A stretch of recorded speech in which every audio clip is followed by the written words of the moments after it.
What would I want as a consumer? That's how it started. You can start in your hometown. This is a massive undertaking. How did that whole journey begin? We just started knocking on doors, bootstrapped for the first 18 months. People kind of gravitated towards the project. It is fun to work on. And we had a few people come to us very early. Just pay me when I sell one. This is exactly what I would have asked for if I knew how to ask for it.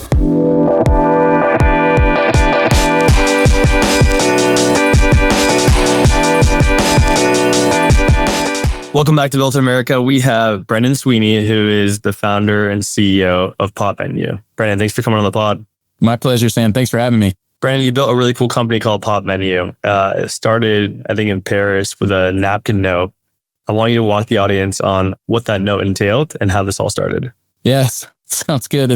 I've often reflected like it's a very bougie origin story. And telling it to investors, I know how it sounds. It wasn't just built in the garage, but yeah, I had a job for a good long while working in Europe, based out of London, and we had teams all over Europe. And I was head of product there, but I also felt like I was a little bit ahead of culture. And that was, I love to eat, I love to go out, I love the experience of it. Europe's a great place for it. And so I took it on whenever we had kind of, team get-togethers. We had 13 offices around Europe. I would plan them. And of course, I wanted to have this great reputation of, like Sweeney knows where to eat in these different cities and where to drink, and so what we did, we acquired a business in Paris, and it became a big part of our business. So we'd meet there often. And I was once comparing like three very, great restaurants in one of the greatest, if not the greatest food city in the world. And it just hit me that I am looking at a PDF of these menus, and, you don't have to be technical to understand that just feels not ideal on the web. It's all text. It's not dynamic. I'm not getting a lot of the information that we all want now when we're making a dining decision, photos and reviews and ratings, social validation, all that stuff. But also I didn't know what the ingredients were. Like I couldn't speak French.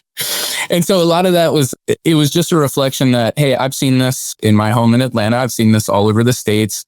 It was a real recognition that, hey, this is how it is worldwide, and it's odd. So the idea came about in 2014. We were all moving to smartphones heavily. We're all doing near me searches, all this. And it just struck me as odd that restaurants were still putting forward their most important asset for getting in customers, which is the menu, in such an old fashioned way. And so from there, it was, well, what would I want as a consumer? And it turns out that what I want as a consumer also helps the business owner take control of how they tell their story online. And so that's how it started. I came up with the idea and started developing some prototypes with some of who would become my co-founders later. I got recruited into another company. It was a very fast moving, journey where I joined as head of product. We sold it 2 years later. It was worth $35 million when I joined. We sold it for $240 million to a Fortune 300 company. And then it was like, what's next? And so I had actually gotten the playbook for what to do with this idea from that experience. And so had the idea kind of as a consumer, got the playbook from another SaaS experience, and then off we went. So Brandon, if people haven't used Popmenu yet, tell us the transformation of what you've done to menus thus far. I mean, it's a modernization that makes it feel like, even when you're just browsing the menu. So way before we had ordering, which happened during COVID, even browsing the menu for us, we made it feel like a modern e-com experience where you're stepping through multiple steps in the funnel. There are multiple calls to action, and there's all kinds of criteria in there that we want when we're picking a restaurant. And so, like I said, the photos were big. Having reviews directly in there, first party reviews that people are submitting to the restaurant. Having ratings of our own, which we call pops. So people can go and say, hey, I had this and I love this. Hey, I had this and I liked it. I had it. It wasn't for me. Remind me to try it. And so the experience just feels like you're going through Amazon or some modern e-com platform, even when you're just browsing. Brendan, so I'm looking at Popmenu right now. You have a massive TAM. You can go worldwide around restaurants. Yeah. You start this business, you have this concept. But in order to go actually reach the masses of all the restaurants, where does someone even start this? Obviously, you can start in your hometown and then spiral to US and then maybe head to Paris and all over the world. But this is a massive undertaking. How did that whole journey begin? Yeah, it's true. Good journeys sometimes begin with ignorance. And so I think we weren't thinking about, let's take on the whole world. We knew it was a big market. but it was definitely, I think, very iterative and very organic. That's how I approach things. That's how product is approached. And that's how I've always done product, which has been a few decades now online. And so we were aware that it's a huge market. That's also why it's so fragmented. It's because it's hard to get to everybody all the time. It's expensive to get to everybody all the time. And so how it started was myself. So I have 3 co-founders, and one of them has been our GTM co-founder. And the other 3 of us are product and technology. And so we're all based in Atlanta, except for the GTM co-founder. He was out in Orange County at the time. So basically we just gave him a prototype and said, start talking to restaurants about this. And he did, and said he had no fear of walking in, starting up conversations, showing them the prototype, asking them, what are your thoughts on this? You know, what kind of reaction do you have? And honestly, from the very beginning, it was tremendous product market fit.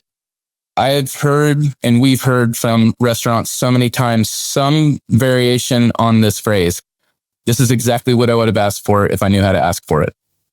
And so that's when you, as a product person, that's when you get excited, is when the thing's not even built yet. And people are like, absolutely, I'm in, I want it.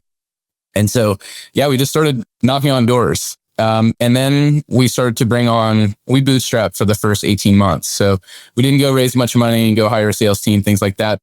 But people kind of gravitated towards the project. It is fun to work on. It is food pictures. It is going into restaurants and talking shop with restaurateurs who, for me, are some of the most interesting, hardworking, blue collar people there are in the world. Even though the images of like Thomas Keller and these huge, name chefs is so glamorous. It's a really hard, really blue collar job. And so, people came and gravitated to it. And we had a few people come to us very early and say, hey, I'd like to sell this. Just pay me when I sell one. And so the first year we had 4 contractors who we would just pay when they sold a deal. And they were just knocking on doors. And so it was great. We priced it really low because we wanted a fast feedback loop. We wanted to get as many people live as possible and learn as fast as possible. And I mean, we just got dragged along by the industry from there. It was like, as soon as we started off, it was, hey, replace your PDF with this JavaScript. And this JavaScript is going to render this beautiful UX for you where the consumer will walk through and they'll get to see these photos and they'll get to, there's all what I described before in it. And that's going to earn you more butts and seats from the traffic from your website. And so we just knocked on those doors. We got people in. We charged very little. We charged $99 a month. And at the end of the first year, we looked up and we had 100 clients. And we said, okay, there's something to this. And so then what's the next step? And so we went from just doing the menu to doing the website to an embedded CRM, embedded marketing tools, emailing, texting, social posting, Google My Business integration. Yeah, we just got pulled along. And so, and again, that's how I approach things. That's how I think the best product is done. It's not like, let me sit here and think about something for 5 years and then launch it without having any feedback loop. And that's how we've approached the business. And for better or worse, I mean, I feel like that's a pragmatic way to approach business. You're learning in increments, you're acting on that learning. And so then you look up and you have thousands, and over 10,000 restaurants and you go, okay, now what's next? Brendan, I'm looking, like I said, I'm looking at this website right now. You have a very good value proposition, and it's probably hard to say no to this. I mean, you value ranking higher on Google. You have eye-catching photos. You get 100% of the online seats now, and you just do this entire CRM website. And even today, you were started at $99 a month. At the premier package, it's $400, $450 a month to have all that embedded into your restaurant, where restaurant owners are not tech geniuses. They don't want to think about all that stuff. So for sub $5,000 a year, they can have all that. What were some of the biggest challenges, if any, to get people to use Popmenu? Oh man, there are definitely plenty. a lot of challenges. I mean, first of all, I do think I really admire the profession massively. It is a lot of work and a lot of complexity that people don't really, I think is it easy to make a hamburger? Yeah, most people can make one hamburger. Is it easy to make 500 in a day? It is not. There's nobody that will tell you that that's easy, and doing it well is another level. And so, In-N-Out makes it look easy, right? That's right. They make it look easy, but I think all of the challenges emanate out from the complexity of the role. And so as a restaurateur, you're constantly dealing with back of house. You need a team, back there who's cooking and prepping and doing all of that. You have inventory that goes bad. You have scheduling. You have equipment. You have real estate. You have all this. And then in front of house, it's serving and taking care of people. But it's also how do you get them in? Like it's very, very complex. Every aspect of any kind of business is present in the restaurant space. There's nothing they get to hide from. And so I think the challenges all come from that. And the kind of people who want to do a restaurant are not the kind of people who love technology. They like people. They want to serve people. They want to make food for them. Maybe give them great hospitality, give them a great experience, give them great moments. And so when you come in and say, I have some tech, they're like, that's not what we do. That's not who we are. And so I think the biggest challenge when we started remains the biggest challenge, which is inertia. The easiest thing to do is to keep doing what you're doing, even if you know that that's not what you should be doing. Even if you know that it's costing you business, even if you know that it's costing you margin. And so the biggest challenge is getting them to believe that they can and must change. And then the next biggest challenge is once they do change is getting them to either use the platform or let us use it for them. Because again, they're crazy busy and they don't want to go, the dishwasher quits, the oven breaks. They're not like, oh, let me go send an email out, and talk about the pork chop special or whatever it is. And so I think there's a lot of like, meet us here, use it, let us use it for you, look at the ROI, really understand how it's helping your business. Those steps are all very hard. And what we do is relatively new to the space, even though we've been doing it for 8 years now. It's not something that if I'm selling a point of sale, I can walk in and say, you have a point of sale. You know what point of sale is. I have a better point of sale. And so that's much easier than, hey, you're not doing, or you're not doing this, or you're doing it through 10 different tools. And you may not even be aware how much you're spending or what you're getting and this and that. And so it really is a lot of market education. I think the other thing is just trust. And I think when we came into the business, a lot of what we were trying to do was help restaurants take some control back from third-party platforms on discovery. How do you discover your next dining destination? A lot of that, I believe, most of it should be in the hands of the restaurant themselves. They should be able to tell that story digitally. While other platforms were telling that story for them, and at times there were biased reviews, bad photos, competitive links on a restaurant profile page on some of those platforms.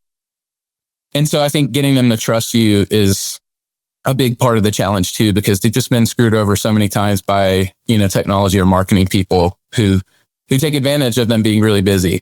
This is where I think a lot of SaaS founders get this wrong who want to enter into the SMB space. Two different dynamics. You're a SaaS founder, you're very echelon egalitarian, and then you're entering the space of blue collar, small business restaurant owners. You're trying to sell them a product on a recurring basis, and they think you're just like one of everyone else, right? And you're trying to do it at the masses. Now, the challenge here is that you have to control a narrative to the masses to make sure your message is clear, concise, and you can go get a level of LTV that really makes sense and reduce your churn as much as possible. So in your business, where you probably do have a lot of churn, how do you measure the whole CAC to LTV ratio and reduce churn and increase retention in a business like this? Yeah, that's the trick, right? We're lucky in that we have very, very strong, like if you were a professionalized restaurant and you are embracing technology and you have professionalized processes, you get it. So like the really savvy operations, whether it's a regional hospitality group or a nationwide group, or even a savvy 2 or 3 location kind of local operation. We have some 3 location groups that are doing 30, 40 million in top line revenue, a year. They know what they're doing. To those groups, we're cheap. To those groups, we're a dream, to people who don't really understand marketing or technology, we can be but they can perceive us as an expensive website. So I think the LTV part gets handled by the first, the first group that I talked about. And so if you're a cohort that integrates your POS to us, or if you're a cohort that uses our marketing tools, or you're a cohort that lets us use the marketing tools for you, we're retaining you at almost an enterprise level. If you're doing none of those things, we're retaining you at like a consumer business level. And so the whole trick is getting people into those cohorts over and over and over. It's like, let me move you into this professionalized cohort, because the best thing I can tell you is this works. I can see the ROI data all day. If you use the tool or you let us use the tool, you drive sales. And it's in a way, like the easiest way to talk about Popmenu is impressions lead to sales in the restaurant business. What's an impression? It's an open email. It's a text received. It's a social post. We have data upon data upon data that shows that those lead to sales. You cannot create more impressions for less time or money than you can through Popmenu. If we get people to see that, they stay with us. We're not always successful at that. It's the biggest challenge. And that's what we work on every day. And so the LTV part works because, I mean, we have some clients that we've had for 7 years, you know. It's the ratio, like the CAC, we have to get so many in and get so many moved into that into one of those professionalized cohorts. And so that's the part of the equation that, you know, retaining them, you know, is almost as tough as getting them in. Brendan, I kind of challenged you that last one with a pretty tough question there, and you did a mic drop on me on that, right? I think you know your business in depth and quite well to understand why Popmenu is solving a massive problem. Transitioning that, obviously, you bootstrapped this company, and then I know eventually you raised some venture to continue to go and prolong this business. I know you raised from some big names, one, the chain smokers, who you know, I love. I see the guys all the time. They have their own venture fund. Yeah. Walk me through the capital raising process and when that started to happen. I think a lot of people in this pod have a venture, have a business. They don't know if they should go raise capital, when to go raise capital, how much capital to go raise. These are all very challenging questions. You're an experienced founder. You've been in tech in so long. The venture play is very normalized in that sector.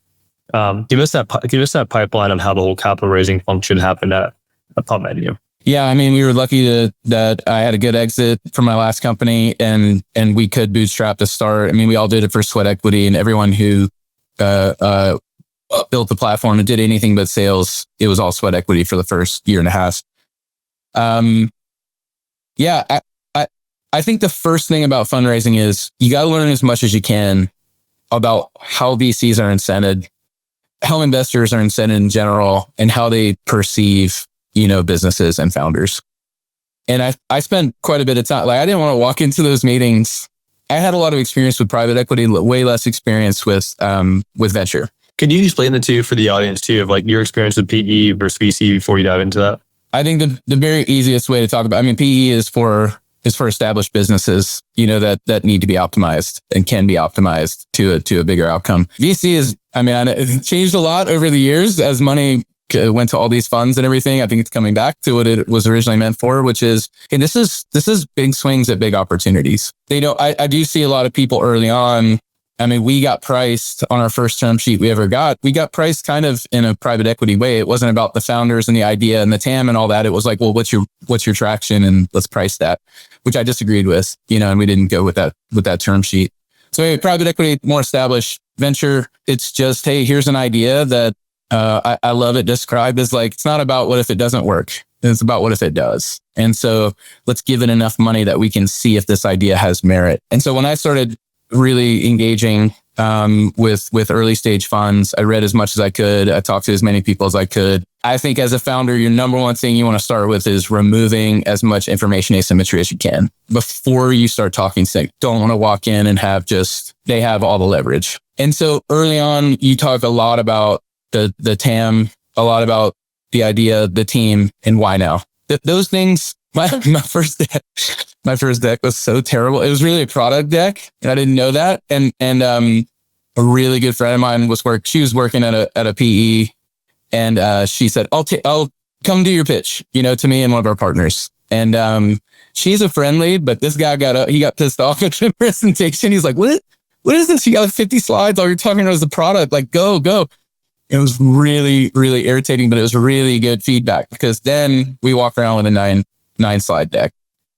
And I think that's really all you need early, because that is what you're conveying. What is the idea? Why now? What are you solving? You know, and why now? And then why is this the right team for it?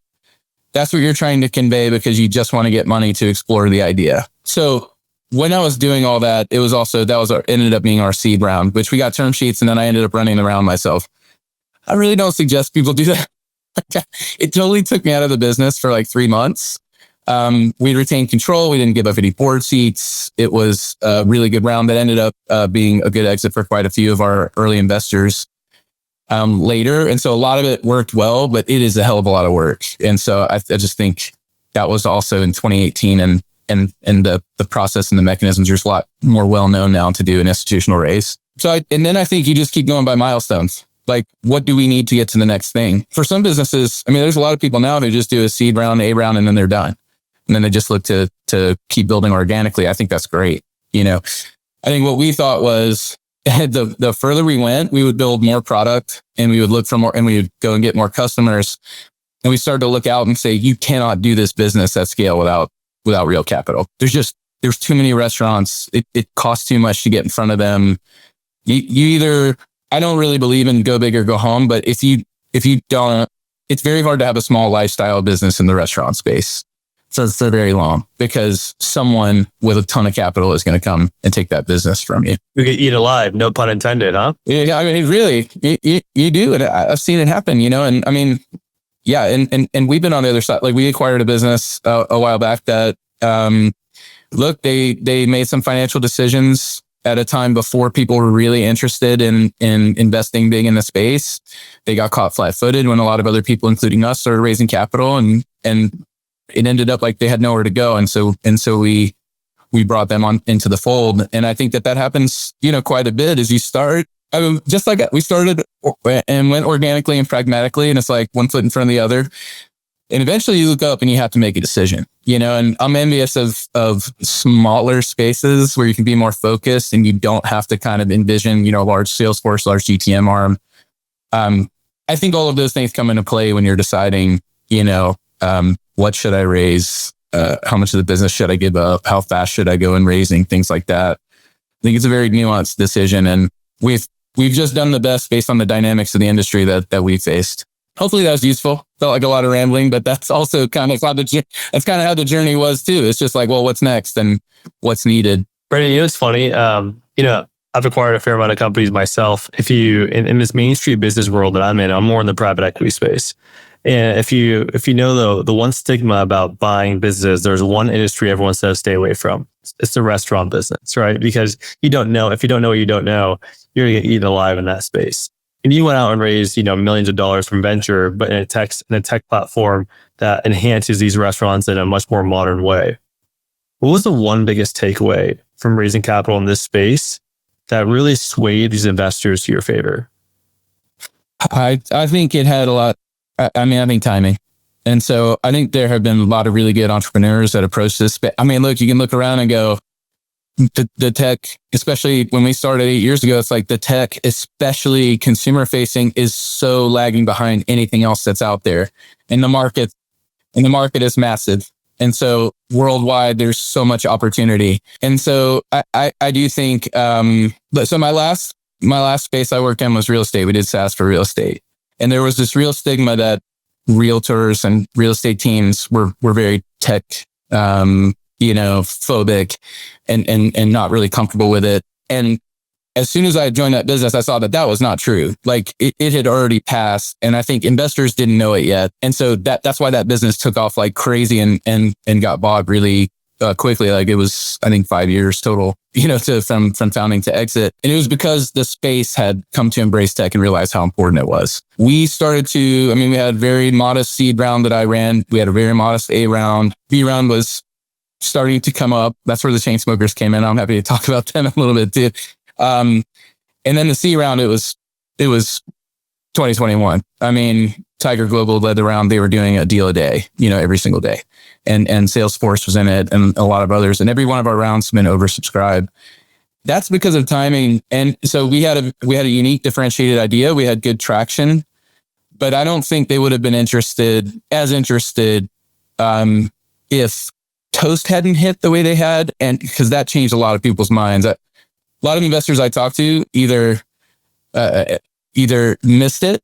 And so they were upset and they wanted to, make sure they were exposed to something that could be, another Toast, or they hit on it and they wanted more. And so I think Toast was a big factor. And I think obviously COVID was a huge factor where it was like in 10 weeks, we had 10 years of advancement and the embracement of technology. Like it just totally changed how people thought about it. We instantly had hundreds of our clients message us and say, help me. Like I need to send more emails. Like in one day, we sent more emails than we had in the previous like 3 months when people had to announce lockdowns and things like that. And that was a big moment where it was, I need to utilize this platform to really stay in touch with my guests and my community. And then ordering, we built online ordering in 2 weeks at the end of March 2020. Because our clients were just like, people forget at the beginning of 2020, just a little over a third of restaurants were doing any off-prem at all, let alone, single first-party delivery or using a third-party marketplace like DoorDash or Uber Eats. And so, yeah, I think those factors really amplified where we were going. And I think there are a lot of great founders who had a lot of great ideas, and the timing just didn't line up. Where's Popmenu today in terms of maturity and where it's at? You built your last company in 5 years and sold that. You're 8 years into this venture now. It's obviously grown a ton, obviously post-COVID. It probably enhanced your business a ton as well. Where would you say that maturity lies? And then where do you see the enhancements in Popmenu? Yeah, it's an interesting one. I wonder if any space has had the macro whipsaws that restaurants have. Of course, every single industry has been touched by not just COVID and the preliminary shutdowns, but all the knock-on effects since, the supply chain disruptions, the inflation, labor costs, all of it, real estate, all those things have really affected the restaurant business.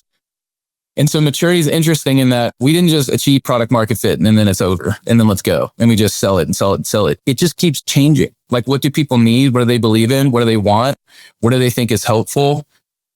Just keeps changing. So I think we just keep adapting to where the market's going. I mean, we're not letting it completely dictate who we are and what we deliver to restaurants. We still have a very, very, very strong thesis on how restaurants grow and compete in a really competitive world. But it's definitely not your normal, like after 8 years, you really feel like you usually have a good feel for what you've built and what's next. And so many aspects of the business are locked in. That's just not the case with restaurants. It's just so dynamic, so many changes so fast. So I think we still, if your normal like Series C to D company is getting ready to go public, I feel like this feels more like a B2C kind of range where we're still figuring the market out. I mean, we spent 2.5 years where we said we're going to slow down on growth and we're going to focus on profitability. And we just about got there. I mean, we lost $100,000 in Q4 and that was it. It kills our CFO. He's like, we could have just done that. But the fact is that $100,000 was there because we said the market wants growth again. And we need to, start to add more reps and start to be more growth minded, which takes time, to restart after focusing on profitability. So yeah, so I think between the market itself and capital markets and how much valuations, changed in a really rapid period through 2021 and 22. Yeah, I feel like we are less mature. We're more like we're not still living at home with the folks. But we're not exactly out on our own, crushing our profession and growing a family and all that stuff. If that makes sense. You're looking at studios in LA. You're moving. That's right. Studios with the Murphy beds. There you go. Yeah. It's a unique business. I think you've helped a ton of restaurants, and there's probably a ton of fulfillment along the way as well. Yeah.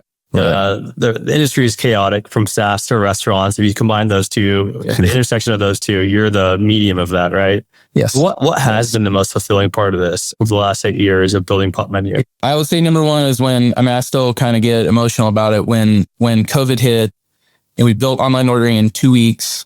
And then the next month we had $1 million in GPV coming through the platform. So sales, online ordering sales through the platform. I mean, we had dozens, maybe 100 clients write us and say we wouldn't still be in business without you. And whether that was true or not, I didn't care. Like, that's amazing. That I did not expect that. Especially these are mom and pop businesses. Early on it was all single location independents and they're like, help. And we helped them.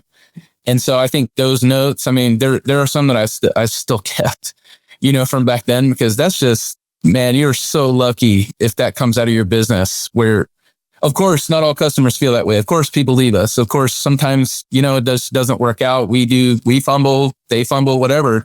But the most rewarding thing is how many people have told us how much we've helped their business. And these are people, it's a family business or a local business that's really meaningful and we really care about it. It's not like some giant cable company, hey, we help them have thousands of a higher profit. Like, this is something I really care about.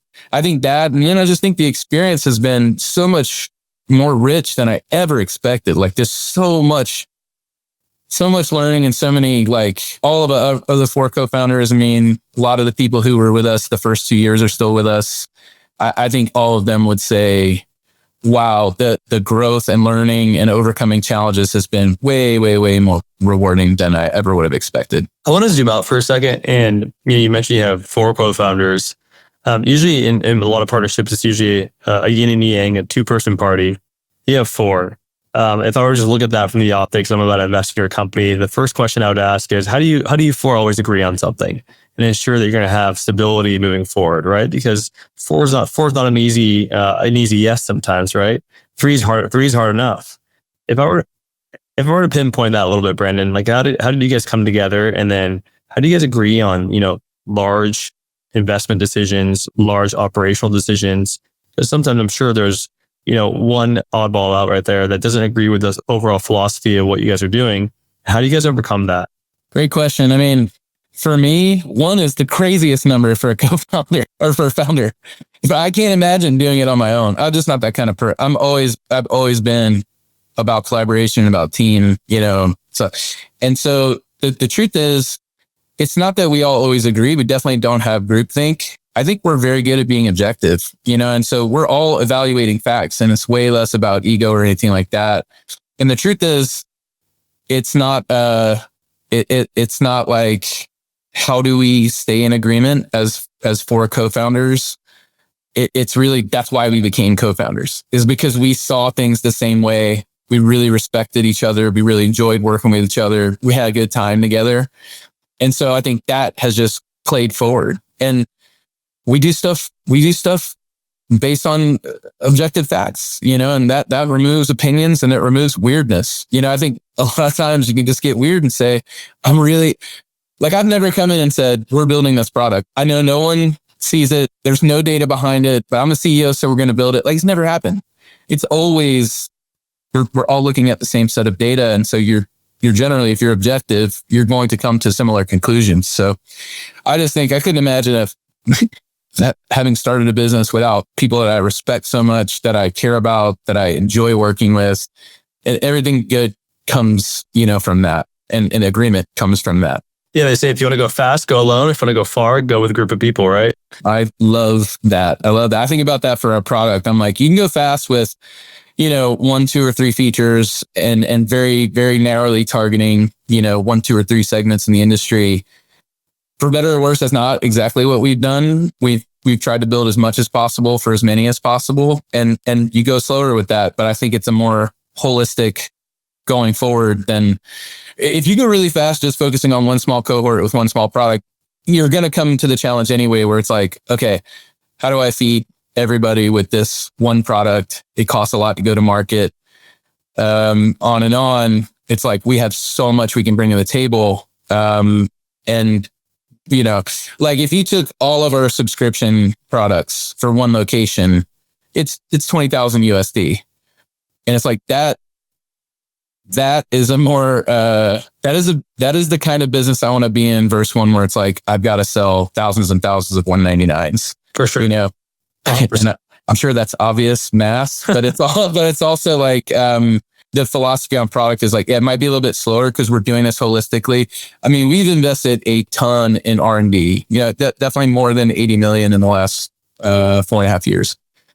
And I've actually had people say, you cut some of that and invest in a GTM and you'll go faster and this and that. And I just believe it's too competitive of a space. Toast is putting in 400 million a year in R&D, as an example. I think the best product wins long term. And so it's very similar to me in that, like, let's bring as much product as we can, as far as we can, even if that means going a little slower. Yeah, I mean, I would agree with that. Like product market fit and product is the highest form of leverage you can have in a business, right? Because referrals are the best form of marketing. So it works for my small business. I'm going to tell it to my 5 other friends over there who have a restaurant. Yeah. Brendan, you're the CEO. Please do. Yeah, tell every restaurant. You're the CEO of the business today. If you look at an org chart, you sit by yourself in that little square. It gets lonely up there sometimes, right? What makes a good CEO in your eyes? There you go. There's a sign I've been looking for. Yeah, well, I didn't set out to do this. And so I never dreamed of being a CEO. I mean, I was a musician and a designer, and I'm very much, I've always been I like to create, and so maybe I think that I was always put off by the image of the, solo genius founder that's revolutionizing everything. And that's the only person you think about. And I just don't think that that's real, and that's not true.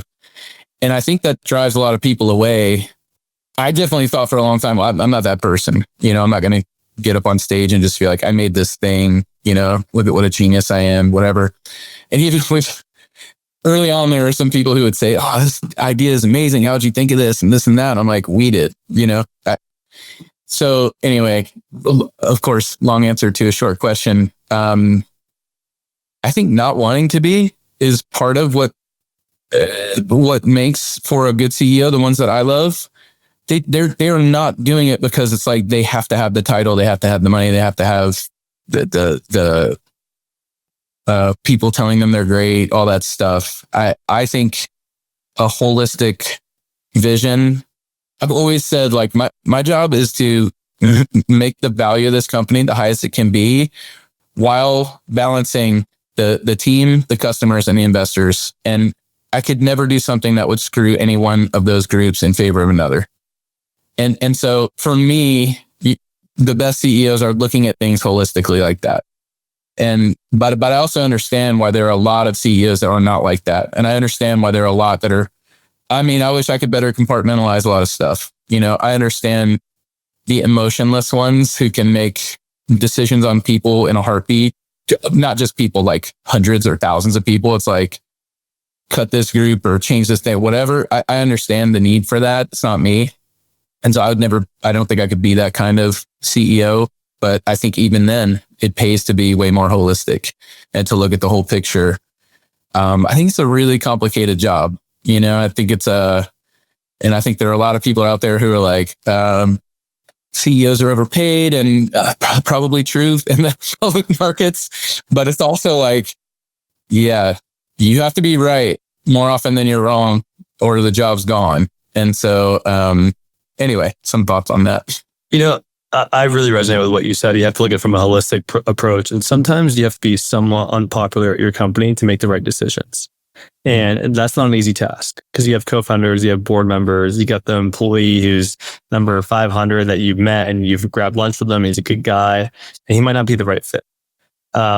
What's something that, in your eyes as a CEO and the founder of your company, you built multiple businesses thus far, what is something that you would die for on a hill, even though it's unpopular in your company? Well, that's a great question. I will tell you that. So 3 years ago, when we met as a board, and it's 1 year after we raised a 65 million round at, yes, an overinflated valuation, because all valuations were overinflated in Q2 of 21. We met as a board, and they said, look, we raised with the intent of quadrupling the company in a short period of time. We're burning millions per month to do that. Valuations have changed. If we keep going on this path, you're going to have to raise at a very, very, suppressed valuation and get heavily diluted. Go cut 30 or 40% of the company right now was the sentiment. And I said, no. And the truth was, it wasn't just about, I want to be popular with people, I don't want to cut people, this and that. It was, I think it's wrong for the business. And because if you were selling to companies that really relied on constant funding, then yeah, it probably made sense to really reduce your force. We were selling to restaurants, and they had just really opened. And, this Q2 22, things started to really pick up again for restaurants. COVID felt finally behind us, and it wasn't the right choice to just cut and then disrupt our innovation, disrupt the momentum on the product, disrupt the chemistry of the team, all that stuff. And so I said, we're going to manage it harder and we're going to hold people more accountable and on and on. And I feel like that was the right choice. And so I would say what hill would I die on is like, I'm not going to do the wrong thing for the business just because it looks like the right thing if you're especially an investor, and I think that's important, and I think we also have great board members and a great understanding amongst us. And so there wasn't a fight over that. They're like, well, let's see. And so I think it's that. But I also would have fought to make the right changes to the business if like the market were not open for restaurants, and if the board were saying, hey, we should add people and we should do this and that, I would have fought that just as hard, because it just wasn't the right thing. Yeah, that's hard, man. To go to your board and negate that when they're telling you to go cut 30% of the workforce and you're saying no and you're burning millions of dollars a month, you have to look at yourself in the mirror sometimes and say, I hope I made the right decision. I mean, if you're not, that's probably the number one thing you have to do as a CEO is look yourself in the mirror and say, am I making the right decision? Constantly, every day. Yeah, I have this quote. It says, if you haven't sat in the dark with your hands on your head, wondering what the fuck you're doing, you haven't gone big enough. Right. Yeah. I guess I'm trying to go big now because I've had those moments for sure. And you're doing the right thing, right? Yeah. No, truly. There has to be consternation. It has to be hard.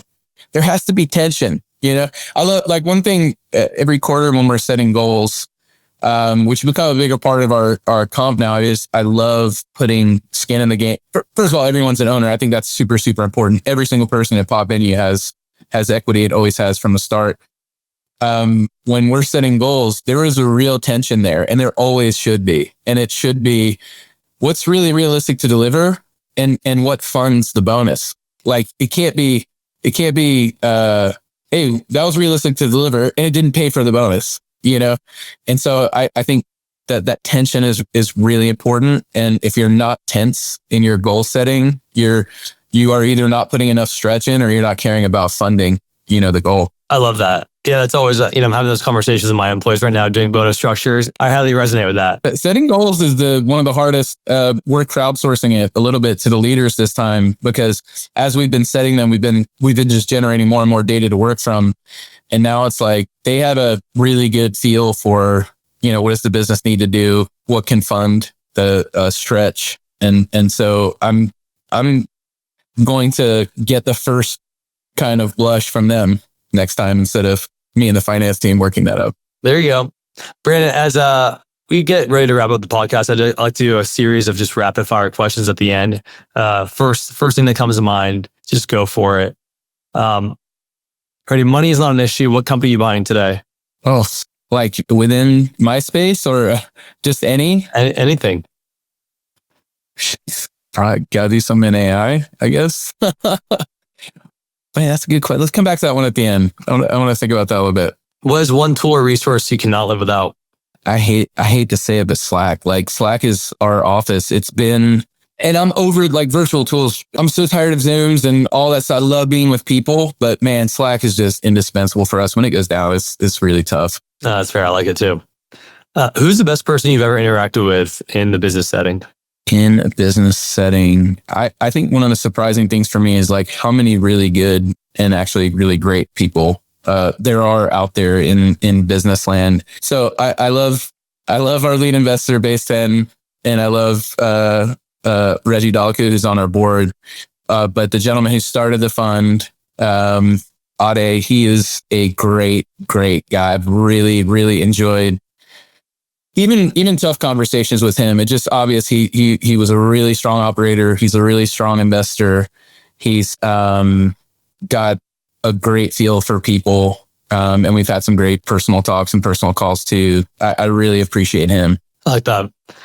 What was a story you stopped telling yourself? Well, I just turned 50 in January. I think when you're 30, you're like, you tell yourself, I'm old. But really, you still got a lot of years ahead. 40, you tell yourself, oh, I'm old. But you still know, like, the math is still kind of on your side. 50, it's like, yeah, there are more years behind me than ahead of me. That sounds really grim, but I also think it's really freeing. You know what I mean? To say, okay, time to cut some bullshit. Like, so there's things that things that you let hang around in your 30s and 40s, you just don't have time for it. And so I think that story of I'll get to that later is the one that I've stopped telling myself. It's like, gotta get to it now. When do you feel like you finally became yourself? Probably when I turned 50. Cut the bullshit. I told somebody we've had some family stuff this year, and right around the time of my birthday, and it made all of it 10 times more reflective than usual. But I told somebody turning 50 felt like walking around to the other side of the mirror, and saying, okay, that's who you are. It's not like, oh, I'm going to work on this thing and fix it. It's not, oh, I'm going to stop being this way or start being that way. This is it. This is who I am. And so I think, that's a real interesting, it's been a really interesting kind of point of reflection. Actually, this whole first half of the year has been. Fully imagine.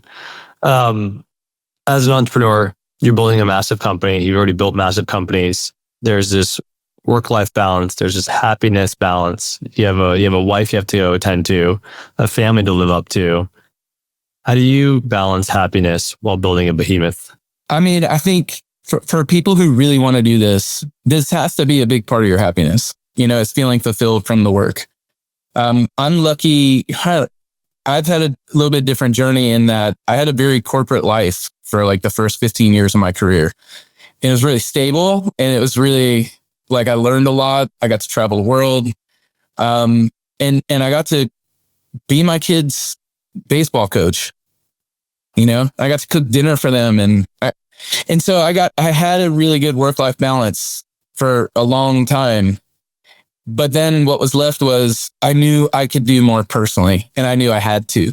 And so, I'm doing this at a time when, I'm older and I'm tired and I'm more tired, but I'm also like, my kids are all adults, and so I can really go at this in a way that doesn't take away from our time together, because they all have jobs, they all have things that they need to do. And so, it would have been really, really hard for me to do this when I was younger, to start companies I had 3 kids when I was 28, and so chuck this salary and benefits and everything and go start something that just wasn't possible until I hit a certain point. And so I think being very conscious of what you want out of your life is super important. For some people, building a company it's got an easy kind of scoreboard built in, right? If you're winning or not. And so if that's your direction, you can definitely lean into it, and you got to get happiness out of doing the thing itself. If you are somebody who wants to coach your kids' baseball team, and be there for dinner and all that stuff, you're going to have to decide, am I going to be all in on this? Am I going to be all in on that? What's the right balance for me? Because I think work-life balance is a phrase that it's not one size fits all. It's different for everybody. But I think being very aware of who you are and what you really need determines, how you approach the work part, for sure. What I would comment on that is, I think the people who are in corporate listening to this right now and want to go coach your kids and think that's, if it does fulfill you, then all to you. But I think there's an aspect to every individual, especially if you're hardwired and curious, is that you're trying to line up 2 things in life. All the skills that you've accumulated with the highest opportunity out there to get the highest outcome. And then that is a unforeseen equation that you're always trying to solve for. And what I think we're always curious about is that we don't want to be 70 or 80 years old wondering, I wonder if I should have done that, or I wonder if I could have done that. And I think that is almost the biggest curse, and you to get shit on. And that's worse than being shit on, right? And that's kind of a true moral that I live by today, which is why I just send the fuck out of it and, go for the moon, right? We have to. I love that, man. That's so well said. And definitely, why did we start this company? It wasn't like I had just had a really good exit, and I had planned to take a year off, but I had the opportunity to work with, people I love and respect who wanted, and we wanted to do something. We wanted to see what we could do. And so not everybody feels that way, and great. You're lucky if you feel that way, I think. I think so too. But if you are one of those people who will be sitting there on your deathbed going, oh, I wonder what I could have been, man, that sounds like the worst to me. And so I do think if you are in that, if you have that feeling at all, you got to go scratch that. Even if you find out that you're terrible, it's worth it. You know what I mean? Because then you have peace. So guys, if you're listening to this podcast and you're curious, itchy, and a little crazy like Brendan and I, subscribe to that link below and check out this next episode. Brendan, it's been awesome. That's the pod. Appreciate you, brother. Appreciate it, Sam.